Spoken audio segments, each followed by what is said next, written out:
और राजा कहता है आज मेरे जैसा कोई भाग्यशाली नहीं हो सकता। वो कैसे? क्योंकि व्यक्ति को एक सांस का पता नहीं है, एक सांस दोबारा से वापस आएगी कि नहीं आएगी, लेकिन मैं अपने हृदय पे हाथ रख के कह सकता हूँ कि 7 दिन मुझे काल भी नहीं मार सकता। बोलो राधे राधे। 7 दिन परीक्षित जी ने कह दिया कि 7 दिन मुझे काल नहीं मार सकता, क्योंकि मुझे एक ऋषि का श्राप है, 7 दिन बाद ही मरूंगा। आज चरितार्थ हो गया। कोई व्यक्ति नहीं कह सकता कि मैं इतने दिन जीऊंगा, लेकिन परीक्षित जी कहते हैं मैं 7 दिन जीऊंगा। और वैसे हम सबके 7 ही दिन है, किसी का 8वां दिन नहीं बना है। सबको 7 दिन में आना है, 7 दिन में जाना है। किसी का 8वां दिन बना है। एक क्षण में अपने बेटा जन्मेजय को सारा राज भार दे करके सीधे सुखताल पहुंच गए। ऋषियों से पूछा महाराज श्राप लगा है, मरने वाले व्यक्ति को क्या करना चाहिए? किसी के पास कोई जवाब नहीं था। तब भगवान की कृपा हुई, सुखताल में साक्षात सुखदेव जी महाराज का आगमन हो रहा है। बोले सुखदेव जी महाराज की जय हो। जैसे सुखदेव जी आए सारे ऋषि खड़े हो गए, हाथ जोड़ करके उनकी स्तुति करने लगे और सारे ऋषि गावे लग गए हैं। तो महाराज सुखदेव जी महाराज छोटी सी अवस्था के हैं, 16 साल की आयु है, लेकिन ऐसे लग रहे हैं जैसे 8 साल के हैं। तत्र भवद भगवान व्यास पुत्र, तत्र भवद भगवान व्यास पुत्र,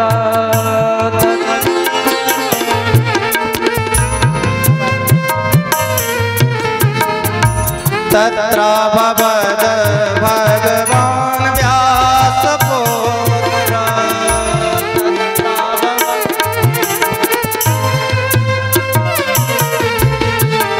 यद्रक्षया गामटमानो नपेक्षा,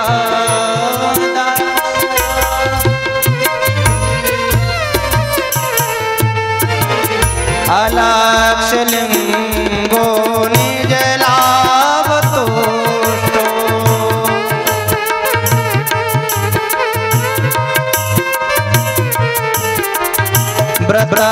ब्रश्यवालैर अवधूत वेशा,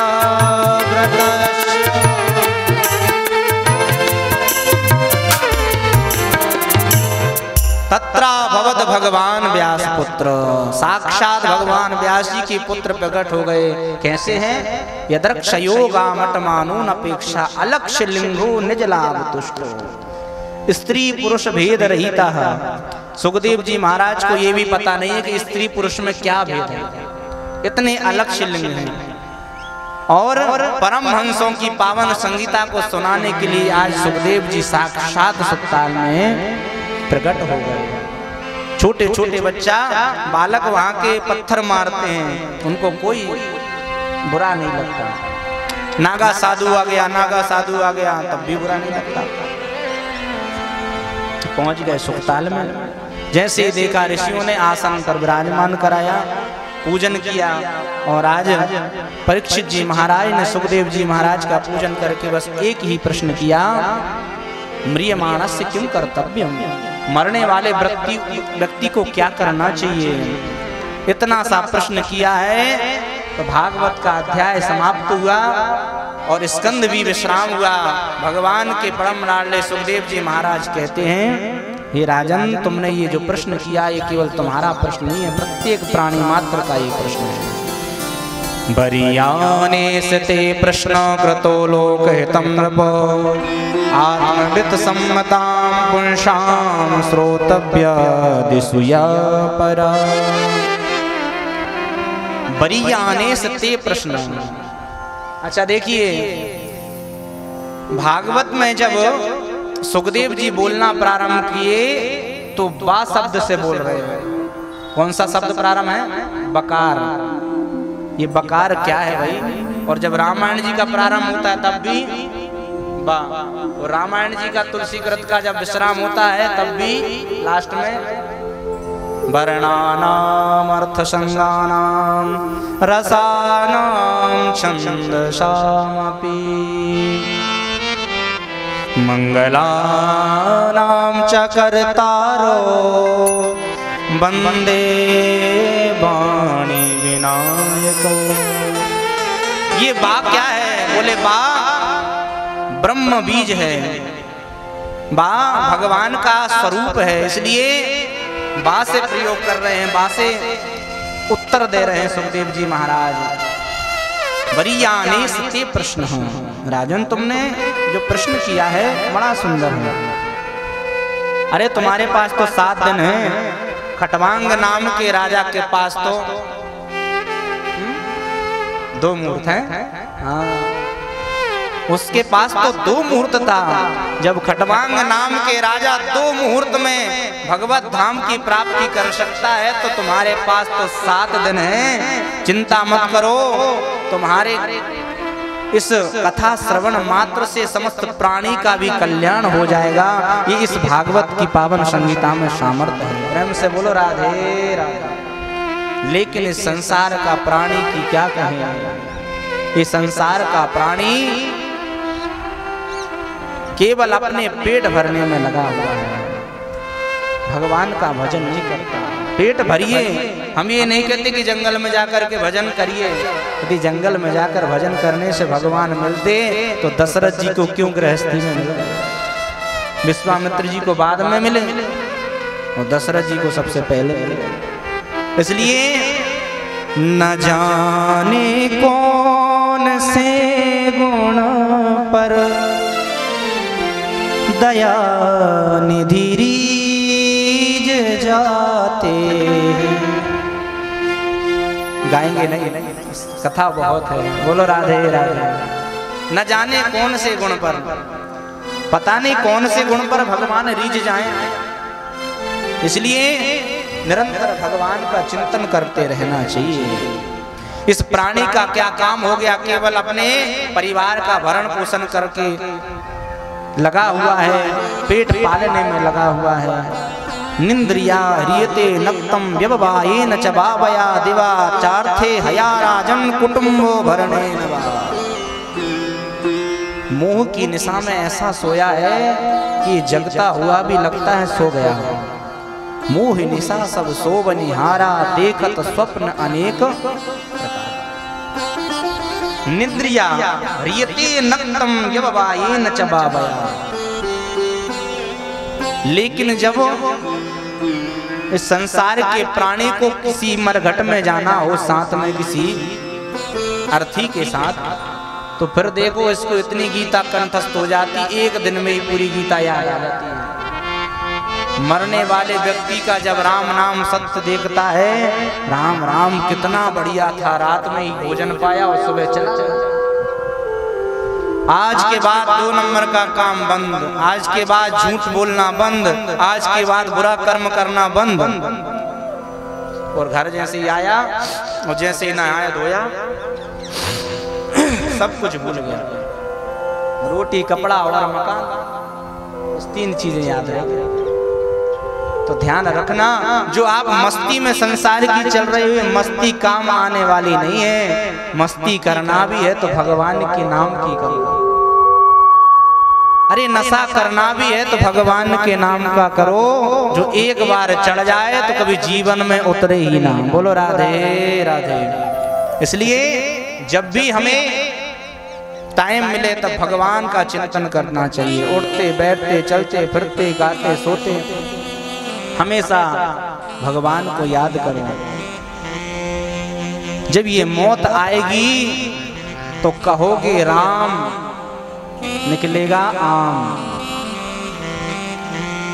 आपका वाणी अशुद्ध हो जाएगा।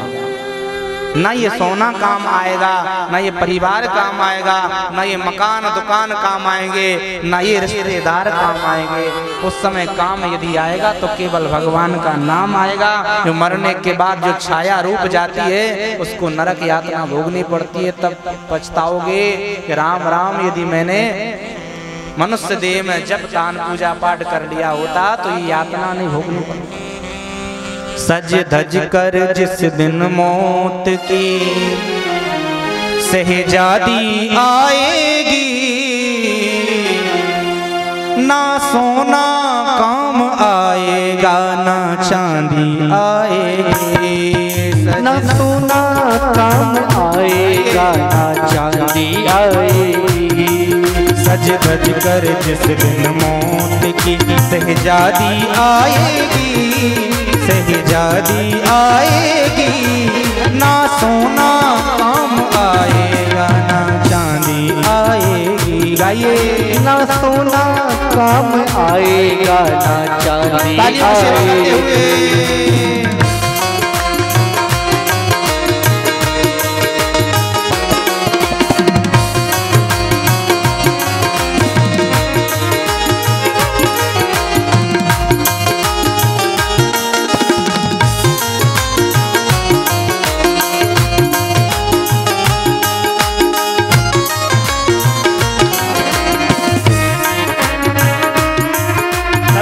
भाव से तालियों से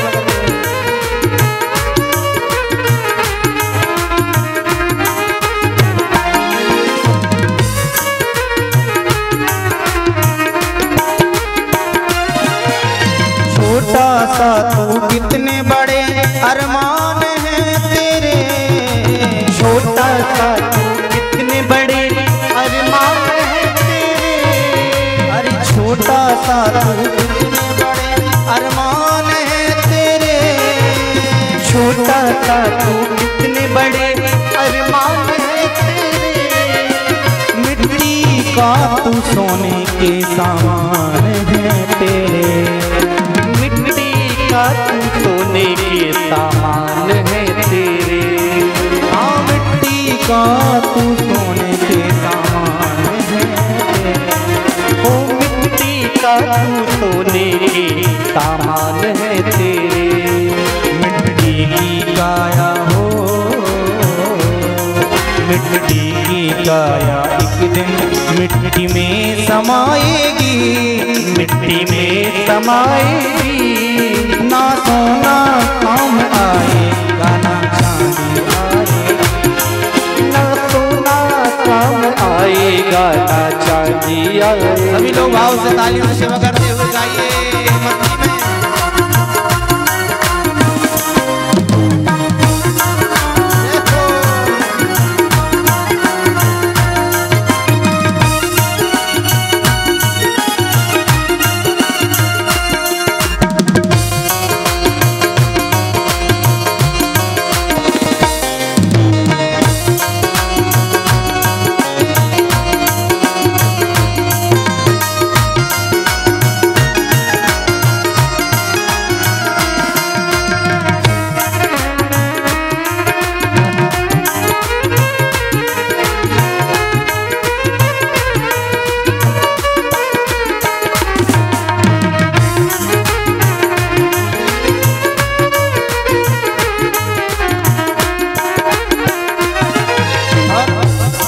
सच्चाई कड़वी होती है लेकिन सत्यता जो है वो वास्तविक में सत्य ही है, चाहे लोगों को बुरा लगे चाहे भला। ये बहुत ही सोचनीय विषय है। शास्त्रों में जो बात लिखी गई है आज कलयुग में वो घट भी रही है, लेकिन लोग मानने के लिए तैयार नहीं। क्यों? माता पिता भ्राता सखा और पुत्र ये प्यारे, माता सखा और पुत्र ये प्यारे। इन पर ना करना मान ये मतलब के हैं सारे, इन पर ना करना मान ये मतलब के हैं सारे। ओ इन पर ना करना मान ये मतलब के हैं सारे, इन पर ना करना मान ये मतलब के हैं सारे। इसलिए ये जितने भी नाते रिश्ते हैं निभाइए, लेकिन आसक्ति मत करिए कि हम आपके बिना जी नहीं पाएंगे। तो जब जी नहीं पाएंगे तो फिर साथ में क्यों नहीं जाते भाई? क्यों झूठ बोलते हो अपने शरीर से और अपने रिश्तेदारों से? इसलिए रिश्तेदार केवल आपके सुख के साथी होंगे, दुख का साथी तो परमात्मा हो सकता है, उसके सिवा कोई हो नहीं सकता है। माता पिता भ्राता और पुत्र ये प्यारे, माता पिता सखा और ये पुत्र ये प्यारे, इन पर ना करना मान ये मतलब के हैं सारे, इन पर ना करना मान ये मतलब के हैं सारे। माया तो माया तो आनी जानी है, एक दिन ठुकराएगी, एक दिन ठुकराएगी, ना सोना काम आएगा ना चांदी, ना सोना काम आएगा ना चांदी आएगी। सज धज कर जिस दिन मौत की शहजादी आएगी, शहजादी आएगी, ना सोना काम आएगा ना चांदी आएगी, ना सोना काम आएगा ना चांदी आएगी, ना सोना काम आएगा ना चांदी आएगी, ना सोना काम आएगा ना चांदी आएगी, ना चांदी आएगी, ना चांदी आएगी, ना चांदी आएगी। बोली भक्त वत्सल भगवान की जय हो। तो आज श्री परीक्षित जी महाराज को वैराग्य हो गया, अपना राज पुत्र धन ऐश्वर्य सब छोड़ के आ गया। संतों के बीच में बैठे हैं, प्रश्न पूछे हैं। सुखदेव जी ने जवाब दिया है, महाराज आपके पास तो 7 दिन है, आपका कल्याण होना निश्चित है, तय है। अच्छा महाराज, आज भरोसा हो गया सुखदेव जी महाराज की बात सुनकर के परीक्षित जी को। परीक्षित जी ने प्रश्न करना प्रारंभ कर दिया। सुखदेव जी महाराज ने प्रश्न का उत्तर देना प्रारंभ कर दिया। सबसे पहले श्री परीक्षित जी महाराज ने पूछा है, प्रभु जी ये बताइए, भगवान की साधना के लिए किन नियमों का पालन करना चाहिए? भगवान की अर्चना, भगवान की तपस्या, भगवान की पूजा कैसे करें? तब श्री सुखदेव जी महाराज ने परीक्षित जी को बड़े सुंदर ढंग से समझाया कि भगवान के चरणों में अपने मन को लगाने के लिए पहले आसन को जीतो। बोलो राधे राधे। कितने यहाँ पर ऐसे लोग हैं जो आसन जीत चुके हैं? हाथ खड़ा करें। कोई नहीं है। इधर कोई मैया हाथ उठा रही हैं। बोलो राधे राधे। तो पहली सीढ़ी है भगवान की तपस्या करने के लिए आसन। 1 घंटे 2 घंटे 4 घंटे 6 घंटे कितने घंटे आप बैठ सकते हो एक आसन में, इसको कहते हैं आसन को जीतना। कोई समस्या है तो कथा में आप किसी भी परिस्थिति में बैठ जाओ, कोई दोष नहीं है, भगवान माफ कर देंगे। लेकिन कई माताओं को मैंने, भाइयों को मैंने देखा है कथा में ये आसन बड़ा बैठते हैं। बोलो राधे राधे। इसका नाम है क्या? दरिद्रासन। ये आसन जो बैठेगा तो इंद्र ही क्यों ना हो दरिद्र हो जाएगा। आपको भरोसा नहीं होता है तो 1 महीने बैठ कर देख लो अपने पूजा स्थल में, घाटे पे घाटा लगना प्रारंभ हो जाएगा। आज भी आसन, आज भी जो भगवान की नियमावली है उनसे हमारे जीवन में बड़ा असर होता है। जितासनो जितश्वासो जित संगो जितेन्द्रिया स्थूले भगवतो रूपे मना संदारये धिया। जितासनो, आसन को जीतने के बाद तस्वासो, अपने श्वास को जीतो। प्राणायाम नित्य करना चाहिए ताकि हमारा शरीर स्वस्थ रहे। पूरक, कुंभक और रेचक, ये प्राणायाम की विधाएं बताई गई है। श्वास को ले जाना चाहिए, पहले शरीर में भरना चाहिए। अब आप कितनी देर तक सांस रोक सकते हो इसका प्रयास करना चाहिए। पर धीरे से श्वास को छोड़ना चाहिए। और श्वास छोड़ने का भी इतना बड़ा प्रभाव है, श्वास ऐसे छोड़ें कि सामने शत्रु रखा हो वो भी ना उड़े। बोलो राधे राधे। हाँ, ये श्वास छोड़ने का नियम है। पूरब, कुंभक और रेचक, ये 3 विधाएं प्राणायाम की हैं। जितासनो जितश्वासो, जब आप इस आसन जीत जाए, श्वास जीत लें, तब संग को जीतो। ऐसे व्यक्ति का संग करो जो भगवत चरणार बिंदों से जोड़ता हो। ऐसे व्यक्ति का संग मत करो जो महाराज तमाकू खिलाना चालू करवा दे, गलत संगत में डाल दे। इतनी बुद्धि विवेक तो हमारे अंदर होना चाहिए, अच्छा बुरा क्या है। जब इतने हमारे जीवन में बुद्धि विवेक का प्रादुर्भाव नहीं हुआ तो कितने ही हम पढ़े लिखे हों वह मायने नहीं रखता।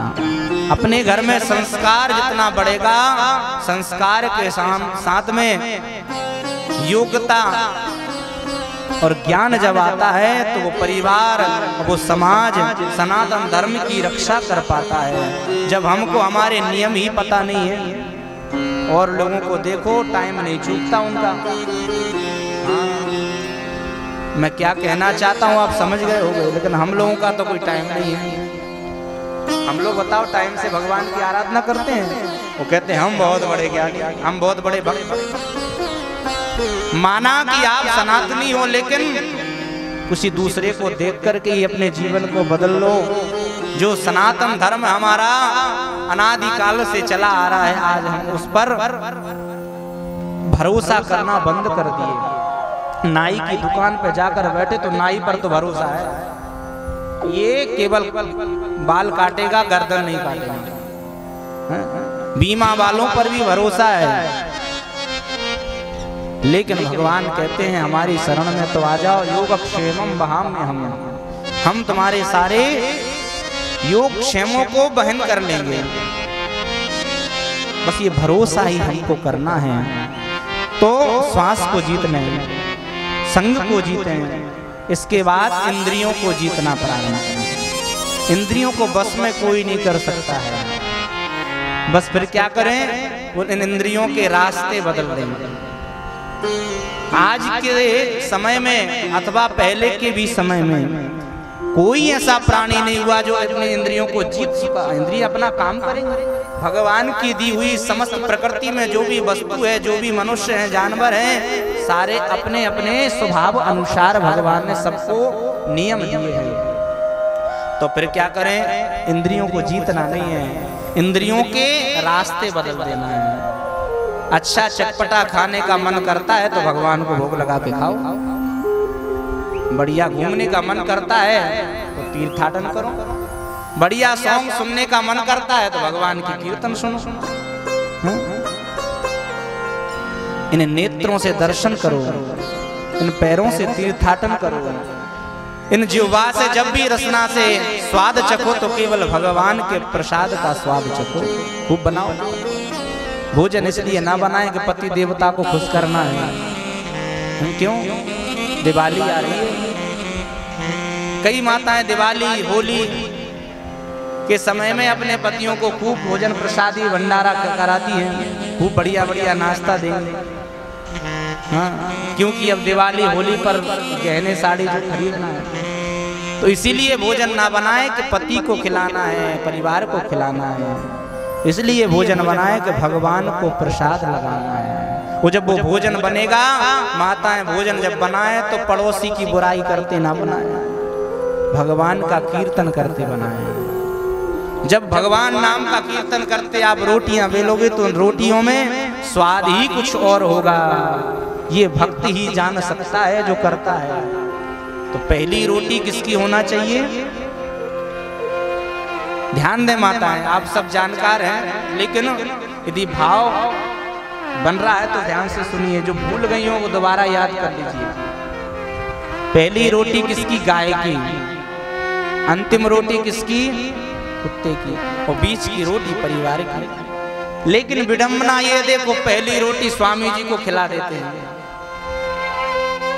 जल्दबाजी है, ऑफिस जाना है, बीच की परिवार खा गया। अब देवी जी की रोटी नहीं बची तो अंतिम खुद खा गई, तो फिर क्या होगा महाराज? जैसा भाव से अन्न पाओगे वही तो भाव बनेगा। अब बेचारे पति देवते वो हो गए गाय की तरह सीधे, माताएं अपना ये विनोद के लिए है। लेकिन ध्यान रखना, जैसा अन्न खाओगे वैसा मन जरूर होगा। इन इंद्रियों को बस में नहीं कर सकते, इनका रास्ता बदल दीजिए। देखना इंद्रियों के ना घोड़े भगे, इनको दिन रात संयम के कोड़े लगे। अपने रथ को सुमारग चलाते चलो, कृष्ण गोविंद गोपाल गाते चलो। देखना इंद्रियों के न घोड़े भगे, इनको दिन रात संयम के कोड़े लगे। केवल अपने आचार विचार से उनका रास्ता